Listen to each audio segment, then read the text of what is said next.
রোজাটা কি বলা হয়? সুবি সাদিকের আগে, অর্থাৎ সাদা করে বোঝানোর জন্য বলছি, ফজরের আজানের আগে তুই যত পারবি লোড করে নিবি, খেয়ে নিবি, পান করে নিবি, আর সূর্য ডোবা পর্যন্ত তুই পান করতে খেতে পাবি না। এরই নাম সওম।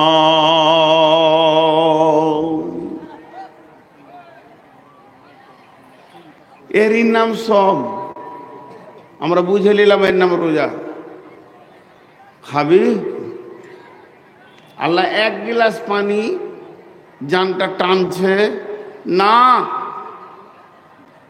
আল্লাহ আচ্ছা খাবো না, পান করব না, ভেদ ভেদ করে বকবো, গাঁওয়ালাকে নিয়ে একটু গীবত, পরনিন্দা, পরচর্চায় থাকবো না, খবরদার না। আল্লাহ ওগুলা বাদ দেন। আমি কোন বেটি ছেলের গায়ে হাত দিব না যে আমার গুনাহ হবে।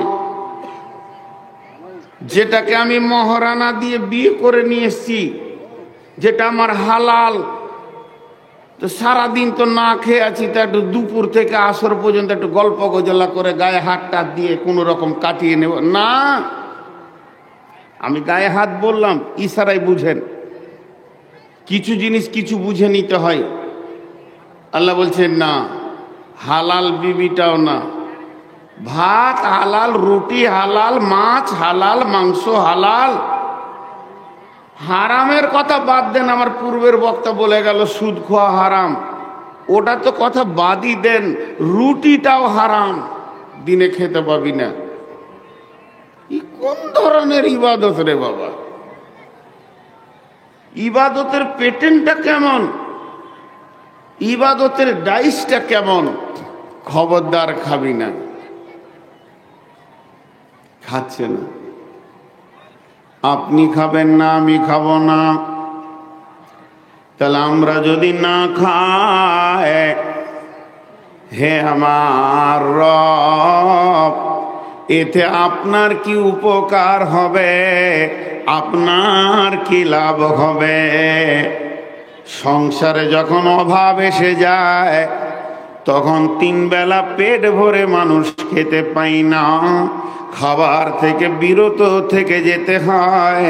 এক যুগে অভাব দেখেছে মানুষ, তবে কি হে আমার রব, আল্লাহর সানে এটা বলা বেয়াদবি। আপনাদেরকে বোঝানোর জন্য বলছি, হে আমার রব, রমজান মাসে কি আপনার গোডাউনে খাবারের কোনো টান চলে? তাই আপনি বান্দাদেরকে না খাইয়ে দিনটা পার করেছেন, ইবাদতটা এই প্যাটার্নে করেছেন জি না? কাগজ কলম নিয়ে বসে দেখবেন, রমজান মাসে অন্য মাসের থেকে 1.5 খরচা হয়ে যায়, বরং কম হয় না, বেশি হয়। অতএব আমার রব বলছে খাবি না, পান করবি না, আর হালাল বিবিটার গায়ে হাত দিবি না।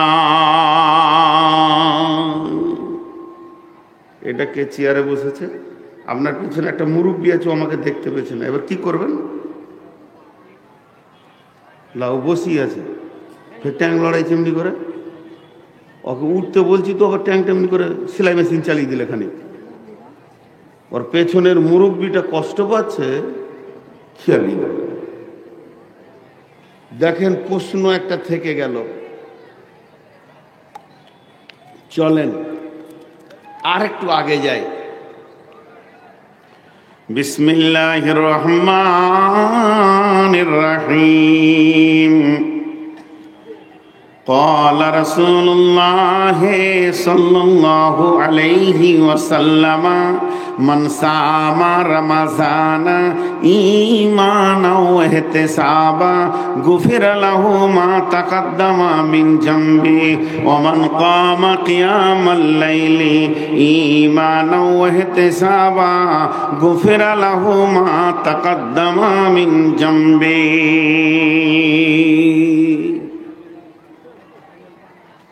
একটা উদাহরণ দিব, উদাহরণটা মন দিয়ে শুনলে সব প্রশ্নের উত্তর ওখানে ভ্যানিশ হয়ে যাবে। আপনাদের দিকে বাংলা ভাষা অনেক আছে, আমাদের দিকে বাংলা ভাষা নাই বললেই চলে, নাই, চিমনি ভাষা। তো মাটি ঢেরি লাগা আছে, মাটি ট্রাক্টরে ঢেলে দিয়েছে, ইট বানাবে। মিস্ত্রি এসে ওই মাটিতে 2-4 বালতি পানি মেরে দিলে, ছেলেটা হারিয়ে গেছে। আহারে, তোরা ক ভাই রে? বিস্কুটও তো দিয়েছে। কি নাম? এই দেখেন ছেলেটা কার? কাঁদছে, নিয়ে যান। আহারে, স্টেজে আছে, নিয়ে যান। এই ছেলে পিলে আর হারাইলে এগুলো নিয়ে আসবেন না, সমস্যা বটে সব। এবার উদাহরণটা মন দিয়ে শোনেন। মিস্ত্রি এলো যে ইট বানাবে, 2-4 বালতি দিয়ে কোপ মারতে শুরু করেছে, মাটিতে কোপ মারছে। তখন মাটি মিস্ত্রিকে বলছে, তোর কি দোষ করলাম যে আমাকে কোপাইছিস কেন? তো মিস্ত্রি উত্তরে বলছে, চুপ কর, তোরই দাম বাড়বে। দাম তোরই বাড়বে, কোপ খেয়েছিস তুই, তো দাম তোরই বাড়বে। কোপ দেওয়া হয়ে গেল, কিছু বালু মেরে দিল, আবার পানি দিয়ে লাত মারতে শুরু করেছে। লাত মারলে দাম কমে না বাড়ে? কেউ যদি উঠে এসে আমার চোপাতে 2 লাত মেরে দেয়, আমার দাম বাড়বে না কমবে? দাম কমে যাবে। কিন্তু ওই মাটিতে যখন মিস্ত্রি লাত মারতে শুরু করেছে, একদম লাতের ওপরে লাত চালিয়ে যাচ্ছে, মাটি বলছে, ভাই আমি তোর বকরি চুরি করেছি না খাসি চুরি করেছি না গরু চুরি করেছি, এত লাত মারছিস? বলে, ধৈর্য ধর, দাম তোরই বাড়বে, তুই বুঝছিস না। লাত মারা হয়ে গেল, ফরমাতে ভরে দিয়ে 2টা গোঁতা মেরে দিলে, তখনও রাগ মিটেনি। তারপরে রোদে শুকাতে দিয়েছে, টনটনে হয়ে শুকিয়ে গেল। ভাইরা আমার, রোদে জ্বলে গেলাম, পুড়ে গেলাম, শুকিয়ে গেলাম, ঠান্ডায় দে। বলে, না, চলবে না, যত শুকাবি তোরই দাম বাড়বে। এরপরে ওটাকে ভাঁটাতে চড়াতে শুরু করেছে। ভাঁটায় যখন থক থক করে দিয়ে কালো কয়লাগুলো পাশে এসেছে, ইট বুঝে নিয়েছে এই বস্তুটা এমন একটা বস্তু, ও নিজে জ্বলবে আর একজনকে জ্বালিয়ে পুড়িয়ে ছাড়বে। তখন মিস্ত্রিকে বলছে, ভাই কি এমন অন্যায় করেছি, তুমি আমাকে জ্বালাবে পোড়াবে কেন?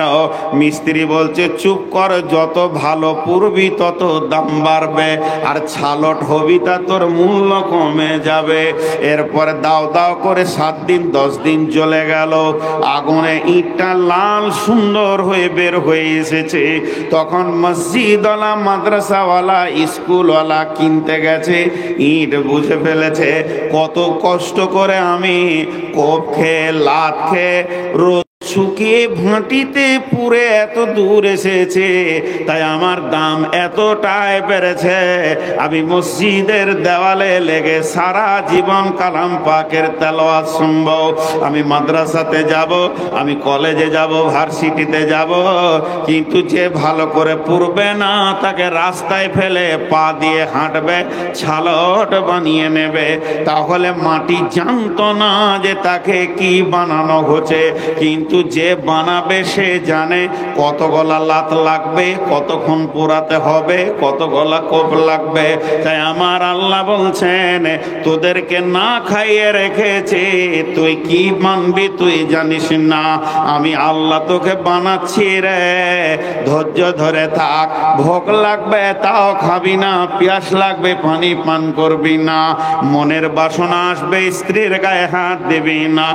যখন তুই আমার এই ডাইসের ভিতরে চলে আসতে পারবি, তাহলে তোরা কি হবি শুনেলে, আমি এই ইবাদতটা বানিয়েছি এই জন্য, লাআল্লাকুম তাত্তাকুন, যাতে করে তোরা মুত্তাকি হয়ে যাবি রে। আমি রোজাকে এমন ফরমা তৈরি করেছি, তোদেরকে মুত্তাকি বানানোর জন্য করেছি, তোরা হবি না, আমি বানিয়ে লিব, তোরা হবি না, আমি বানিয়ে লিব। জি, কিছু ট্যালেন্টেড শিক্ষক আছে যাদের কাছে বহু শিখার আছে, আমার একটাই মেয়ে, যখন 3 বছর 3.5 বছর বয়স, প্রাইভেট দিয়েছিলাম ওকে একা। যিনি পড়িয়েছেন তিনি দুনিয়াতে নাই, অনেক বড় শিক্ষিত মানুষ, ভালো শিক্ষিত মানুষ ছিলেন, চলে গেছেন। তো একদিন আমার মেয়ের সঙ্গে ও কথা বলছে আর আমি শুনছি। আমাকে বললো 2টা সিলেট লাগবে। তাই দিব, 2টা সিলেট লাগবে তো দিব। তো একটা সিলেটে লিখেছে এ। আমার মেয়েকে বলছে আজকে পড়াশোনা হবে না, ম্যাজিক খেলা চলবে, খালি কে জিততে পারে কে হারতে পারে। আমি সিলেটে কি লিখবো তোমাকে বলতে হবে। আমি লুকিয়ে লিখছি। লুকিয়ে লিখছে না, ওকে একটু টাড়া করে দেখাইছে যে উল্টিয়ে দিলে ছেলেটা। তখন আমার মেয়েটা বলছে বলতে পারবো বলতে পারবো, এটাতে এ আছে, মানে ওকে এ বলাবে। তো মাস্টার বলছে এ আছে, এটা তো শুনবো না, কি আছে তোমার সিলেটে লেখো তো। বাচ্চা ছেলে তো খেলে খেলে খেলে খেলে খেলে এত সুন্দর করে ওকে শিখিয়েছিল। ট্রেনিং প্রাপ্ত শিশু, ট্রেনিং প্রাপ্ত মানুষ ছিলেন। তুই যে 2 ঘন্টা পড়ছে এটাও ভাবতে পারতো না। তো আল্লাহ তাবারক ওয়া তাআলা বলছে তোদেরকে আমি মুত্তাকি বানাচ্ছি, তোরা ভাবতে পারছিস না, তোরা ভাবতে পারছিস না। আপার লেভেলের একটা গ্রেট মাল তৈরি করছি আমি। এর জন্য রোজাকে এইভাবে বানিয়েছি। যেমন একটা কথা হাদিসে আছে, যখন তুমি সালাত আদায় করবে তো তুমি মনে মনে নিয়ত করো আমি আল্লাহকে দেখছি। যদি না পারো তো এটাও মনে করো আমার রব আমাকে দেখছে। সালাত আদায় করার সময় তুমি নিয়ত করো যে আমার রবকে আমি দেখছি। যদি তা অত বড় আপার লেভেলের না হয়, তোর থেকে লোয়ার পার হচ্ছে, নিয়ত করো আমার রব আমাকে দেখছে। এটা হচ্ছে সালাতের ভিতরে মনের অবস্থা রাখতে হবে। আপনি ভুলে যাবেন, আমি ভুলে যাব। এর জন্য আমার নবী সালাতের ভিতরে তাকবীরগুলো এমন করে ফিটিং করেছে যাতে করে ওই যা ভাবটা, মনের ভাবটা যেন ভেসে ওঠে। সালাতের তাকবীর কি? আল্লাহু আকবার, আল্লাহু আকবার, আল্লাহু আকবার, আল্লাহু আকবার, আল্লাহু আকবার, আল্লাহু আকবার, আল্লাহু আকবার, আল্লাহু আকবার। সালাতের যত রুকুন চেঞ্জ করবেন খালি আল্লাহু আকবার শব্দ বলতে হবে, অন্য তাকবীর চলবে না।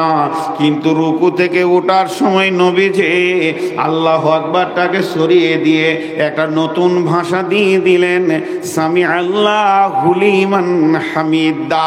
তার মানে এটা বান্দা বলছেন সামি আল্লাহ, আমার আল্লাহ শুনছেন, হুলিমান হামিদা, সামি আল্লাহ, আমার ওই আল্লাহ শুনছেন। কি শুনছেন? লিমান হামিদা, আমি তার যা প্রশংসা করছি। তার মানে প্রতি রিকাতে একবার করে আল্লাহ হাজির আছে, আমরা জবান দিয়ে স্বীকার করি। আমাদের মন ধ্যান থাক আর না থাক, মন ধ্যান থাক আর না থাক, আমরা অটোমেটিক বলি। সালাতটা এমন ভাবে নবীজি ফিটিং করেছেন যে ওই হাদিসটার কাছে যেন ছাওয়া লেগে যায়, আমার আল্লাহ আমাকে দেখছে, এই কথাটা যেন হয়ে যায়। তার জন্য ওটা বলছে সামি আল্লাহু লিমান হামিদা। প্রতি রিকাতে একবার তুমি বলো তোমার আল্লাহ তোমার সামনে রয়েছে, তার স্বীকারোক্তি হয়ে যাবে। আর তুমিও বিশ্বাস করো যে আমার আল্লাহ আমার সামনে শুনছে, তাহলে সালাতটা কবুলিয়াতের প্ল্যাটফর্মে পৌঁছে যাবে। ওই রকম আমার রব এই সোমকে রোজাকে এমন ভাবে সৃষ্টি করেছেন, এর প্যাটার্নটা এত সুন্দর করে বানিয়েছেন, এই গলিতে যে ঢুকবে, এই জাইসে যে ঢুকবে, তাকে নতুন করে মুত্তাকি হতে হবে না, সে অটোমেটিক মুত্তাকি হয়ে যাবে।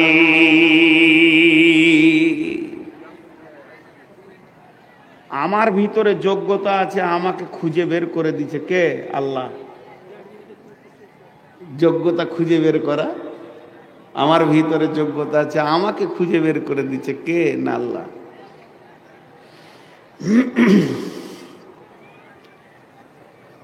রমজান মাস রোজা রেখেছেন, হঠাৎ মায়ের অসুখ, ওষুধ আপনার কাছে ধুলিয়ানে, ফার্মেসি বলছে গোটা ধুলিয়ানে চ্যালেঞ্জে ওষুধ পাবেন না, বহরমপুর যেতে হবে। মারলেন দৌড়।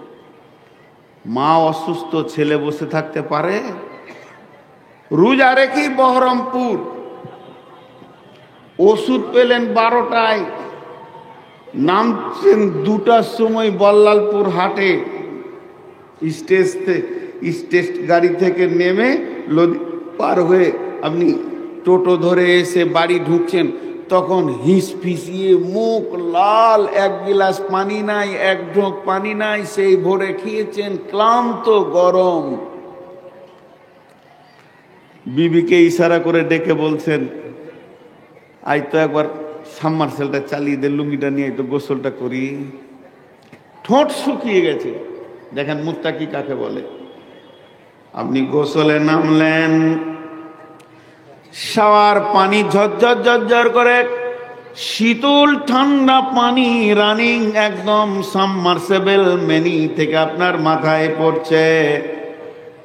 বিবি আপনার লুঙ্গি গামছা ধরে দাঁড়িয়ে আছে, আপনি শরীরগুলোকে হাত দিয়ে দিয়ে মেসেজ করে ময়লাগুলো ছাড়াচ্ছেন, আর ওই ঠান্ডা পানিটা নাকের মুখের ওপর দিয়ে বয়ে ঠোঁটের ওপর দিয়ে যেন তার তরঙ্গ নিচে দিয়ে নামছে। যখন পানিটা ঠোঁটের দিকে আসে, তখন মুখটাকে আপনি আরো চেপে ধরছেন যাতে করে যেন ভিতরে না ঢুকে যায়। এটাকে পৃথিবীর কেউ জানে না। 3 ঘোঁট পানি যদি আপনি আমি খেয়ে নিই, আল্লাহ ছাড়া কেউ জানবে না। আমিটা যে ভিতরে পানিটা আসতে দিলাম না, এটা মানুষের ভয় নয়, এটা রবের ভয়ের জন্য করেছি। শুধু তাই নয়, এবার 2 রেখাত 4 রেখাত সালাত আদায় করলাম। সালাত আদায় করে ঘরের ভিতরে শুয়ে গেলাম, খাটের ওপরে ফ্যানটা হালকা করে ছেড়ে দিয়েছে, একটা ভিজে গামছাকে গায়ের ওপরে নিয়েছি, আর সহ্য হচ্ছে না। কিন্তু খাটের নিচে মাছ আছে, মাংস আছে, রুটি আছে, ভাত আছে, আর সামনে ফ্রিজে কোল্ড ড্রিঙ্কস আছে, কোকোকোলা আছে, থামস আপ আছে, ম্যাঙ্গো জুস আছে, ঠান্ডা পানি আছে, রসগোল্লা আছে, ল্যাংচা আছে, চমচম আছে, আর ঘরের দরজা লাগানো আছে, পর্দা টানা আছে, হুড়কা লাগানো আছে। পৃথিবীর কেউ জানবে না। যদি আপনি একটা পেট ভরে খেয়ে নেন, কেউ বুঝবে না। তারপরও সামান্য ন্যূনতম মুখে আমি দিছি না তো কেন? এর উত্তর হবে একমাত্র আল্লাহর ভয়। আপনার দিল তখন বলছে, আমি রোজা তো বিবির জন্য রাখিনি, মায়ের জন্য রাখিনি, ভাইয়ের জন্য রাখিনি, ছেলে মেয়ের জন্য রাখিনি, আমি যার জন্য রোজা রেখেছি, 1 ঘুঁট খেলে সেই আল্লাহ আমার রোজা কবুল করবে না। সেটা তো গেলই গেল। আপনি জওয়ান, বিবিও জওয়ান, 2 জন পাশাপাশি শুয়ে দুপুর বেলায় গল্প করছি, একটু হাসি খেলা করে সময়টা কাটিয়ে নিলাম, কিন্তু মনটা আর আমি গভীরে নিয়ে গেলাম না। কেন? আমার রব মানা করেছে, ওই মেয়েটির গায়ে তুই হালাতে রোজাতে হাত দিবি না। তাহলে আমি ভাত থেকে বাঁচলাম, রুটি থেকে বাঁচলাম, মাছ মাংস থেকে বাঁচলাম, কোল্ড ড্রিঙ্কস থেকে বাঁচলাম, পানি থেকে বাঁচলাম। শুধু তাই নয়, নারীও থেকে নিজেকে বাঁচালাম। আমার আল্লাহ বলছে, এবার তুই কাগজ কলম নিয়ে বসে যা রে বান্দা, আমি তোকে মুত্তাকি বানিয়েছি কি না তুই দেখ। কত সুন্দর তুই পরেজগার হয়ে গেছিস। রমজান মাসে বিবির সঙ্গে একটু হাসি খেলার কথা করে নিয়েছি, রাত্রিতে আমাকে সাহারি খেতে হবে, এর জন্য আমি ভোরবেলায় গোসল সেরে নিয়েছি। কারণ গোসল সেরে আমাকে নিতেই হবে রোজার জন্য সময় থাকলে। তাহলে আমার রব বলছে, একটিবার ভেবে দেখ, আমি যেমনটা মুসলমান তোদেরকে চাইছি, তোরা হয়েছিস কিনা। তাহলে আমার রোজা এমন একটা ডাইস, আমার রোজা এমন একটা ফরমা, এর ভিতরে যে ঢুকবে সেই মুত্তাকি হয়ে যাবে।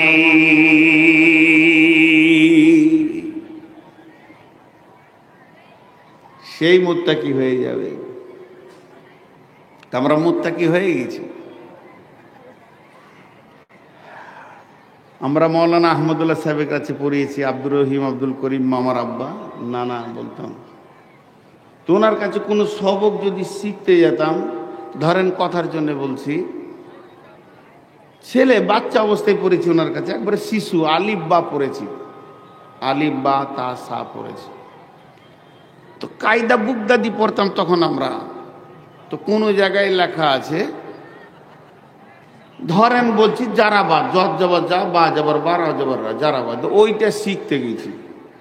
এটা পারছি না বলে দেন। তো উনি বলতেন না, উনি কি বলতেন, এটা কি রে ভাই, জজ, এর উপরে কি আছে, জবর, কি হলো, জজ জবর যা, তারপরে মাঝেরটা কি, র, ওইটার উপরে কি আছে, জবর, তো র জবর কি হয়, রা, তাহলে এই দুটা মিলালে কি হয়, যারা। এইটা কি আছে, বা, এর উপরে কি আছে রে ভাই, জবর, তো বা জবর বা, তো কি হলো, যারা বা। বিশ্বাস করলে বলতো, আমি বললাম না তুই বললি, আমি বললাম না তুই বললি, আমি নিজেই বললাম। তো নিজে কেন চেষ্টা করছিস না, একটু চেষ্টা করবি, আল্লাহ রাস্তা দেবে। তো আমার ভিতরে ওইটাকে বুঝার মতো, ওইটাকে পড়ার মতো যোগ্যতা আছে। আমার চোখে আঙ্গুল দিয়ে আমার শিক্ষক বলছে, তুই মেহনত করলি না বলি আমার কাছে সহজ করে চলে এসেছিলি শিখতে, মেহনত করলে তুই নিজেই পারবি। তেমনি আল্লাহ বলছে, তোদের ভিতরে একটা যোগ্যতা আছে হারাম থেকে বেঁচে থাকার, আমি 1 মাস প্র্যাকটিক্যাল করে তোদেরকে রোজাতে দেখিয়ে দিচ্ছি। আমি এটা দেখালাম কেন, যখনই রোজা পার হয়ে যাবে, রোজা মাস পার হয়ে সওয়াল এসে যাবে, জিকাত জিলহাজ আসবে, মুহররম আসবে, সফর আসবে, তখন বাকি 11টি মাস কেমন ভাবে চলবে। প্রতি বছর 1 মাস তোদেরকে আমি ট্রেনিং করে দেব। মিলিটারিরা ট্রেনিং করে 6 মাসের আর 1 বছরের, আর তাদের চাকরি জীবন হয় সারা জীবনের। এ বাদামওয়ালা, এই তুই কি এটাকে ব্যবসা জায়গার ভাবছিস? থাপড়ে লম্বা করে দিব। এত বড় মেলা পড়ে রয়েছে, ফের এখানে ভিতরে ঢুকছে, কিছু বলছি না তখন থেকে, তো একবারে সামনে চলে আসছে, পেছনে ঘুরতে ঘুরতে সামনে চলে আসছে। আমার বলেন, দেখো তুমি রমজান মাসে কেমন করে রুটি ভাত মাছ মাংস থেকে নিজেকে বিরত করেছ। যখনই রমজান পার হয়ে যাবে, এগুলোকে আমি হালাল ঘোষণা করে দিব। তখন তোমার জন্য সুদ, জুয়া, মানে ডাকাতি, চুরি, লম্পটে, বেঈমানিকে হারাম করে দিব। ওইগুলোতে তুমি রমজান মাসে যেমন ভাত থেকে রুখেছ, ওই রকম রুখে যাবে। যেমন রমজান মাসে আমি পরীক্ষিত করে দেখিয়ে দিলাম, যে মেয়েটা তোমার ইশারা বুঝে, যার ইশারা তুমি বোঝো, তোমাকে ভোগ লেগেছে না পিয়াস লেগেছে তোমার বিবি বোঝে, এবং তোমার বিবিকে ভোগ লেগেছে না পিয়াস লেগেছে তুমি বোঝো। এরকম একটা হালাল মেয়ের গায়ে আমি হাত দিতে দিলাম না। তুই 1 মাস হাত দিলি না, এখান থেকে তোকে আমি একটা ট্রেনিং করে দিলাম। যখন রমজান শেষ হয়ে যাবে, বিবিটাকে সকাল বিকাল গালে ধরে চুমা খেয়ে নিবি। খবরদার শালীর কাপড় ধরে টানবি না, প্রতিবেশী মেয়ের কাপড় ধরে টানবি না, কারণ তোকে আমি দেখিয়ে দিয়েছি তোর ভিতরে একটা যোগ্যতা লুকিয়ে আছে, যাতে করে তুই এগুলো থেকে বাঁচতে পারবে। আমি রব তোকে সব দেখিয়ে দিলাম। অতএব হে মুমিন মুসলমান, তোমরা যখন রোজা রাখবে, তখন তোমরা মুত্তাকি হয়ে যাবে। ইয়া আইয়ুহাল্লাযীনা আমানু, হে ঈমানদারেরা, কুতিবা আলাইকুমুস সিয়াম, তোমাদের জন্য আমি রমজান মাসের রোজাকে ফরজ করে দিলাম। কামা কুতিবা আলাল্লাযীনা মিন ক্বাবলিকুম, যেমন তোমাদের পূর্বপুরুষের উপরে করেছিলাম, লাআল্লাকুম তাত্তাকুন, যাতে করে তোমরা মুত্তাকি হতে পারবে। ফরজটা এই জন্যই করেছি, যাতে করে তোমরা মুত্তাকি হয়ে যাবে, পরেজগার হয়ে যাবে। দেখেন আমরা রমজানে সকলে মুত্তাকি হয়ে যায়, তারপর আবার সেটা রাখতে পারি না। এবার হাদিসটা একটু বলে নি। বিশ্ব নবী বলছেন রোজার ব্যাপারে, আচ্ছা তোমরা বসবে কখন? ওই ওই তোমরা ওই টিপির টিপির করবে, তো বসবে কখন? না তোমাদেরকে 1 ঘন্টা ছেড়ে দেবো, চুপ করে থাকবো?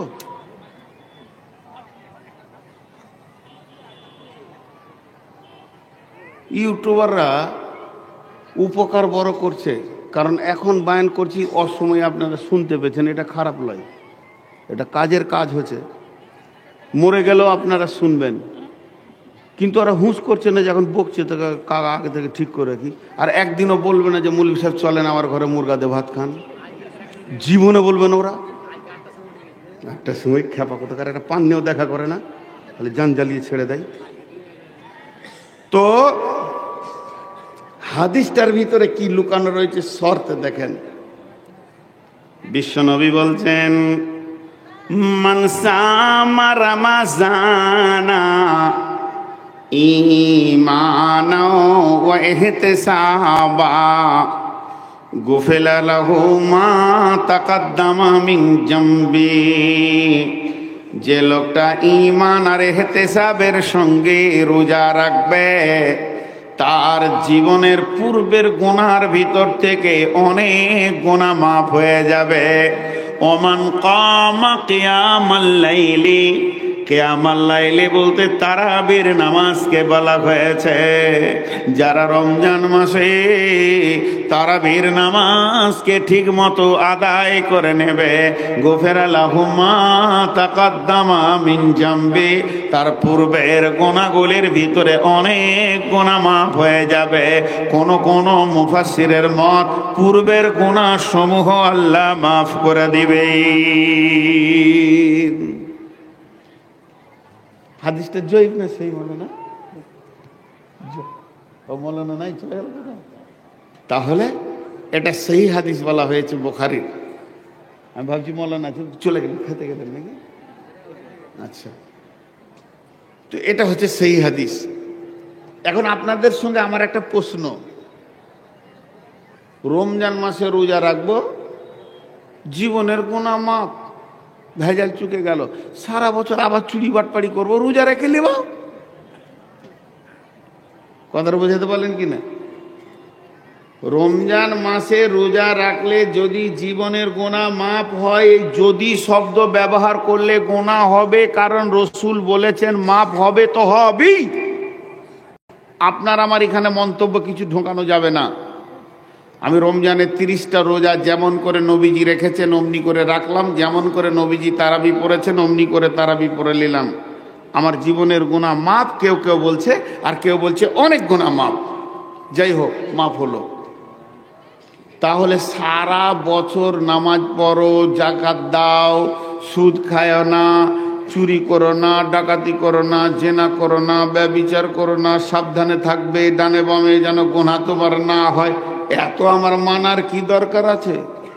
আমি সহজ করে যেটা বুঝি, আমার মাথায় যেটা আছে সহজ ভাষা, সেটা কি?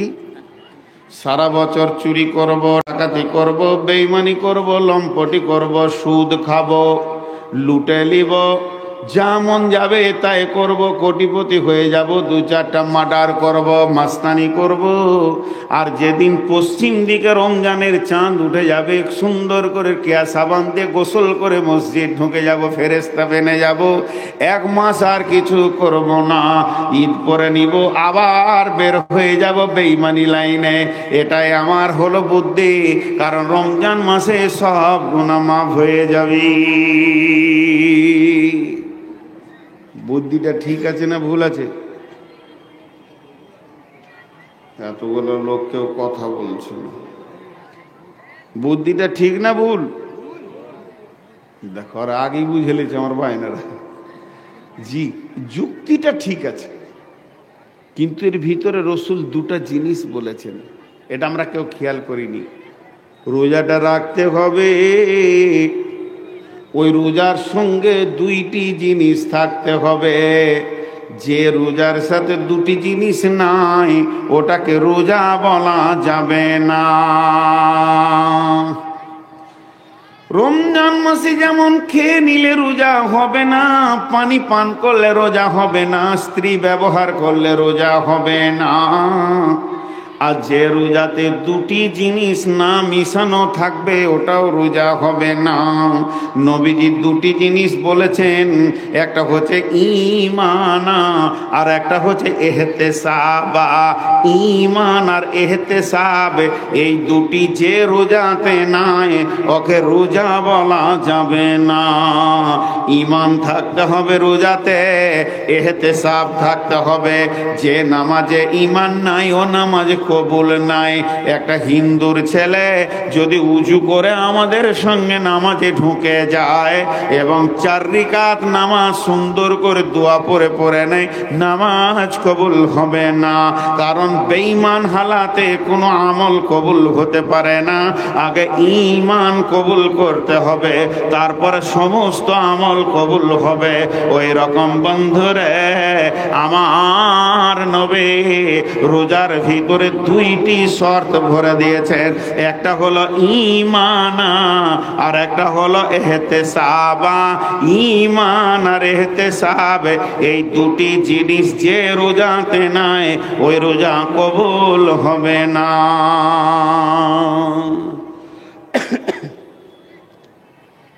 একটা উদাহরণ দিচ্ছি, হাত তুলে দোয়া, এটা করা জায়েজ না না জায়েজ ওটা আমি বলছি না, এটা উদাহরণ দিচ্ছি।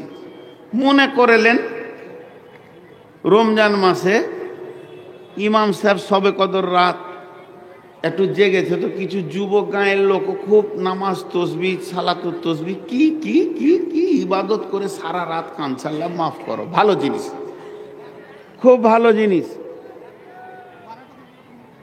এখন ইমাম সাহেবকে গায়ের যুবকরা ধরেছে, হুজুর আমরা তো বেশি দোয়া জানি না, তো আপনি কিছু দোয়া করে দেন তো আমরা আমিন আমিন করি।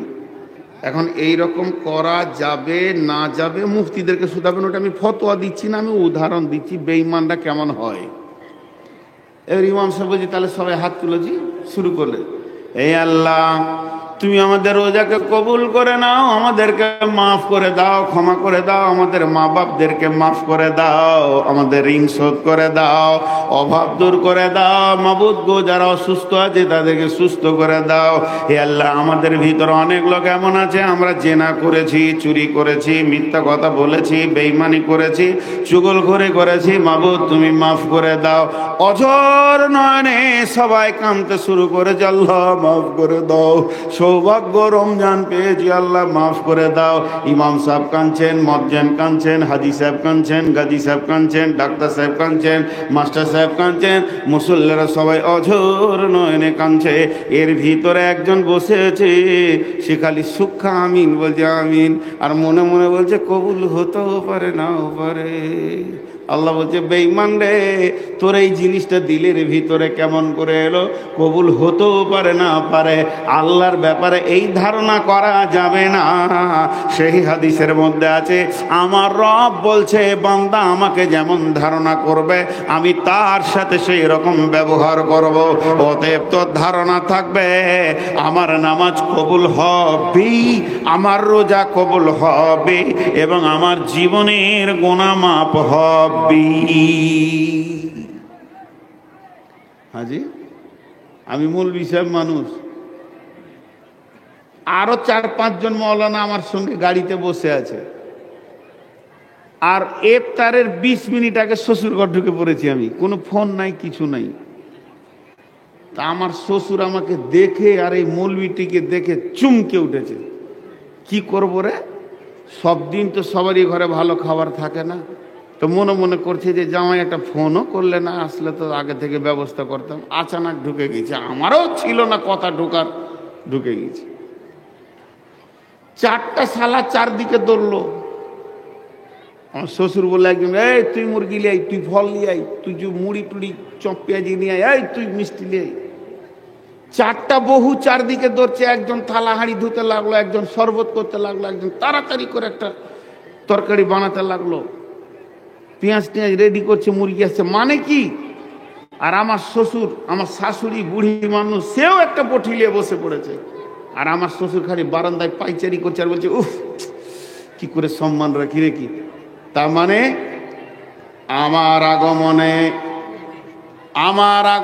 আমার বন্ধুদের আগমনে আমার শ্বশুর বাড়ি যেটা স্থির হয়ে তারা বসেছিল হঠাৎ চঞ্চল হয়ে গেল, দরাদরি লেগে গেল। তাহলে তারা আমাকে কত ভালোবাসে সেই লোকগুলি তো বসে বসে গল্প করছে না, ভাই কিছুই তো ব্যবস্থা করতে পারলাম না, খালি ঘন ঘন বলছে, তা তো নয়। তারা বাইক নিয়ে বেরিয়ে গেল, নিশ্চয় তারা ব্যবস্থার জন্য বেরিয়ে গেছে। আর এই অবস্থায় আমি হেড মৌলানাকে বলছি আমতলার, হুজুর এমন ঘরে বিয়ে হয়েছে, খেতে দিতেও পারে না পারে, এটা যদি আমার শ্বশুরের কানে পড়ে যায় তাহলে আমার শ্বশুরের কলিজাটা খান খান হয়ে ফেটে যাবে। বলবে, রে বেঈমানের বাচ্চা, তোর আগমনে আমার চারটা ছেলে চারদিকে বেরিয়ে গেছে, আমার বৌমারা পাগল হয়ে গেছে, আমার বিবিটাও পাগল হয়ে গেছে। এই অবস্থায় তোর মনে এটা ঢুকলো কি করে, খেতে দিতেও পারে না পারে। অতএব বন্ধুরে, পৃথিবীতে যখন রমজানের আগমন ঘটে তখন আসমান জগৎ তোলপাড় লেগে যায়, জান্নাতকে সাজানো হয়, জাহান্নামের দরজায় তালা মেরে দেওয়া হয়, বা শয়তানকে বন্দি করে দেওয়া হয়। গোটা আসমান জগৎ ফেরেশতা জিবরাইল মিকাইল যেন দরাদরি লেগে গেছে। আমার রব বলে, রে আমার গোলাম ফেরেশতা, আমার সামনে গুনার দপ্তরগুলো নামিয়ে দে আমার গোলামদের। আমার গোলামরা রোজা রাখবে আর আমি গোটা মাস তাদের মাফ নিয়ে ব্যস্ত থাকবো রে। আমার আল্লাহ মাফের জন্য নতুন কেবিন তৈরি করে দিয়ে ব্যস্ততায় পড়ে যায়। আর এই অবস্থায় যদি কোনো গোলাম মনে করে আমার রোজা কবুল হতেও পারে না পারে, এর মতো বড় বেঈমান আর পৃথিবীতে হতে পারে না। আমার আল্লাহর দিলে অনেক চোট লেগে যায়, গোলাম রে তোর মাফের জন্যই আমার এত বড় আয়োজন, আর তোর দিলের ভিতরে কেন এত নোংরা কথাটা ঢুকে রয়েছে, এটাকে তুই দিল দিয়ে সাফ করে দে। এর জন্য বিশ্বনবী বলছেন, যখন রমজানের আগমন ঘটে যায় তখন জেনে লাও আল্লাহর মাফের আগমন ঘটে যায়। অতএব তুমি ঈমানের সঙ্গে রোজা রাখবে। ঈমানটাকে সারা বিশ্বের কার রোজা কবুল হলো আর না হলো এটা আমার দেখার দরকার নাই, আমার রোজাটা কবুল হবেই, এটা 100% বিশ্বাস রেখে তুমি রোজা শুরু করে দাও। আমার রবের নবী বলছেন, তোমার পূর্বের গুনাহ মাফ হয়ে যাবে।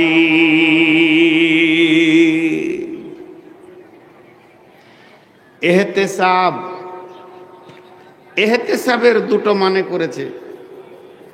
এহতেসাব মানে রোজার নিয়ম কানুনকে ঠিক রাখা। রোজার যে নিয়মগুলো আছে, কানুনগুলো আছে, কখন খাবেন কখন খাবেন না, কিভাবে খাবেন কিভাবে খাবেন না, কি কি করা যাবে কি কি করা যাবে না, এইগুলোকে ঠিক রাখাটাকে এহতেসাব বলেছেন।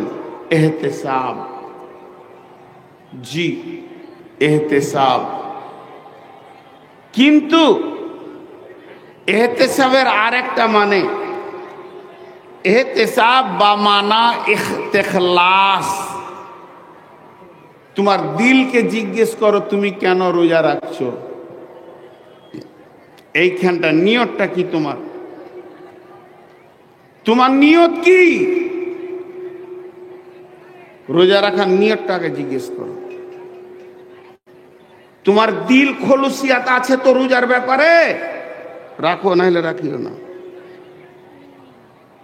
হাজি ভাই, অনেকে মনে করে লাই যে আমি রমজান মাসে রোজা রেখে নিব, গুনাহ মাফ হয়ে যাবে, আবার গুনায় নেমে যাব। আল্লাহকে বোকা পেয়েছেন যে আপনি ওই রকম নিয়তে ঢুকবেন? জি ভাই, কিছু লোক আছে দেখবেন রমজানে ঢুকবে আর ঈদের দিনে বার হয়ে চলে যায়। যায় কি যায় না?